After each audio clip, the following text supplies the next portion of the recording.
Premillennial doctrine teaches that after the supposed rapture of the saints, the rest of the world's population will be left on the earth for a period of 7 years. Now, during this time, they will experience what they refer to as the Great Tribulation. This is supposed to be a period of severe suffering. In fact, it's supposed to be the most intense suffering and persecution the world has ever known. Now, where do they get this idea? Again, it is a misuse of Matthew chapter 24, particularly verse 21. The Bible there says, "For then there will be great tribulation, such as has not been since the beginning of the world until this time, no, nor ever will be." Now, I want you to understand about this passage that it is not discussing the end of time. This is a passage talking about the destruction of Jerusalem. Jesus said a few verses later in Matthew 24 and verse 34, "Assuredly I say to you, this generation will by no means pass away till all these things be fulfilled," until all of these things take place. And so the tribulation that Jesus discussed in Matthew 24:21 actually did take place within that generation. That is what Jesus promised. In fact, history tells us Matthew 24:21 occurred less than 40 years after Jesus made the statement when the Roman army attacked the city of Jerusalem. Now, sometimes people will object to this concept that this is something in the past, this is something that has already occurred, that this tribulation is something historical rather than a future event.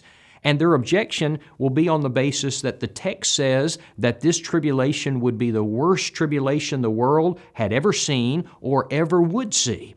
And they will argue that more people died in the Holocaust than during the attack on Jerusalem. They will argue that surely there have been worse events than what took place in the destruction of Jerusalem. However, I want you to listen to the following report as stated by the ancient Jewish historian Josephus. Josephus tells us that 1,100,000 Jews died at the destruction of Jerusalem and the attack on that city. He will tell us that another 97,000 were captured and placed in slavery. He tells us that women ate their own babies. Men broke into houses and stole food from children's mouths, that neighbor robbed neighbor for the food that they had. Rich Jews swallowed gold and deserted to the Romans, hoping to get away with some of their wealth. But when the Romans discovered their scheme, they began killing those Jews who surrendered, and they would rip open their bodies and search for the coins. Thousands died in this fashion, 2,000 in only one night. Many were beaten and tortured by the Roman soldiers.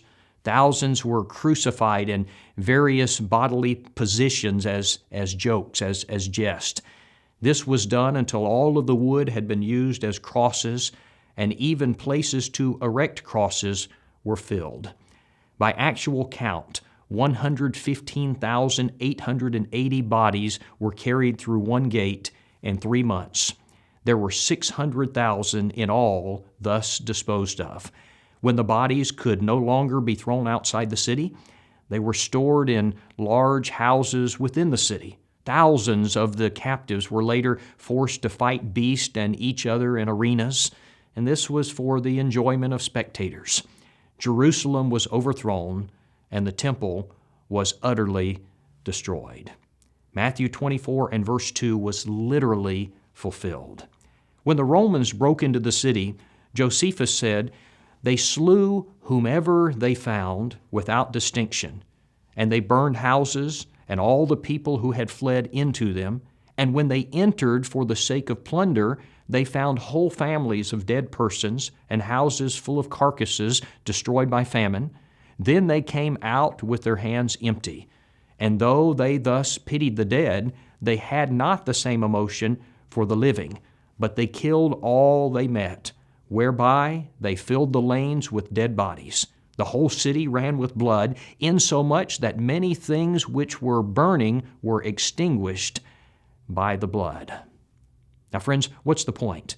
The point is, there is not a future event coming that is known as the Great Tribulation, but rather The tribulation of Matthew chapter 24 took place in AD 70, shortly after Jesus spoke those words.